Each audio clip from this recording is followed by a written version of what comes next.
Not enough people are talking about the biggest NBA what if.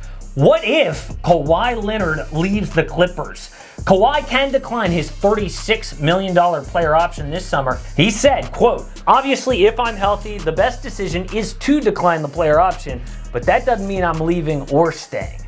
What? Is there a chance he does the unthinkable? Of course. Last year was an embarrassment, and if that happens again, Kawhi could see he chose the wrong team.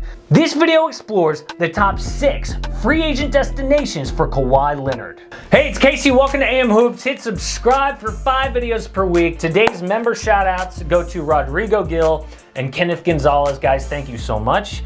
Members get a shout out. They can DM me whenever. If you're not a member, hit me up on Twitter at Casey Kiernan. Now, before we get into the top 6, yes, this could happen. Maybe the Clippers are a total dumpster fire again. Pandemic P ruins the playoffs in the locker room, locked in for 4 more years. Way off, it's the side of the backboard. They don't get a point guard, paid Luke Kennard too much, and Kawhi leaves. If that happens, every team wants to know, what does Kawhi want? Obviously, that's tough to answer because he's a mystery, but Uncle Dennis might have an answer. Dennis is, of course, Kawhi's closest advisor. Spurs fans and probably Raptors fans hate this dude for taking him to LA. But why is Dennis even there to begin with? Because Kawhi's father was shot and killed at a car wash when Kawhi was a junior in high school. The same car wash he used to work at with his dad. Kawhi couldn't even finish his first game after the murder. He scored just 17 points, then broke down to his mom and left. His second game, Kawhi scored 22 points in an overtime win, and he's been a different, motivated player ever since. So maybe Kawhi felt an extra pull to be back home, close to family in LA. One thing we know he doesn't want is more money. The most he could make was the Supermax in San Antonio. He turned down cash again from Toronto. Things that make you go. Literally, dude went from $221 million as a Spur to $190 million as a Raptor, but chose $141 million instead to be a Clipper. Damn, he really wanted to be in LA. But not if it meant he would lose. Yes, Kawhi does want to win despite leaving Larry O'Brien in Canada. He said after choosing the Clippers, he was, quote, very close to signing with LeBron's Lakers. But why didn't he? Because the Clips went all out trading for Paul George to form a big 2. I don't think Kawhi wanted to be in LeBron's shadow, but he would have if it meant winning. So even though Kawhi doesn't say anything, we know from his actions he wanted family, home, and to win. But things change, especially after 2 years of being on the Clippers. So this offseason, teams will throw everything at Kawhi because he's the only elite free agent left after guys signed extensions. These are the top 6 free agent destinations. And number 6 is the New York Knicks. Yes, they make the list because they can clear enough cap space to fit them in, and they are one mega trade away from relevance. A report came out last week saying New York is monitoring Bradley Beal and Victor Oladipo. They have the young players and draft picks to pull off both trades. If that happens, Kawhi would be the finishing piece to a title team.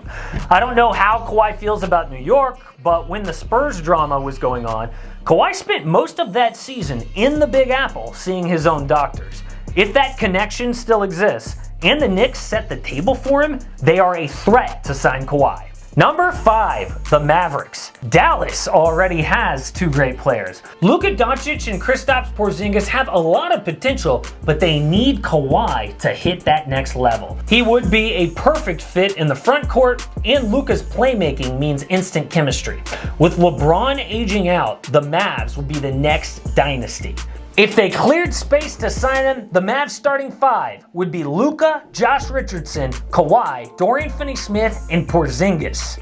But the problem is I don't really feel a connection with Kawhi and the Mavericks. Does he want to be back in Texas? Dallas has never been a free agent destination.